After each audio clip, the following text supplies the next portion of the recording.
আজকে এসেছিলাম বেনাপুরের একটা সাইটে কাজ করবো বলে। তো টাওয়ারের ওপরেই আছি, সেখানে একটা সুন্দর দৃশ্য দেখা যাচ্ছে, তাই তোমাদের সবাইকে দেখাতে চাইলাম।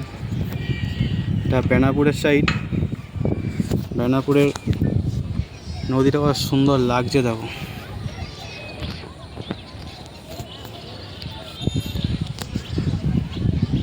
এটা পুরো বেনাপুরের নদী। দুটো একটা লঞ্চ চলছে। এটা তোমাদের মেছেদার যে পাওয়ার হাউসটা আছে তার, সেটা হালকা দেখা যাচ্ছে। এদিকটা তোমার কোলাঘাট পড়ছে, আর এদিকটা আমাদের শ্যামপুর সাইড, শ্যামপুরের দিকটা যাচ্ছে। বাকি আমি হয়তো বেনাপুরে আছি। পাশাপাশি অনেক দুটো একটা ইটভাটাও আছে। যাই হোক, সুন্দর লাগছে দৃশ্যটা, তাই সবার সামনে শেয়ার করলাম। চলো টাটা।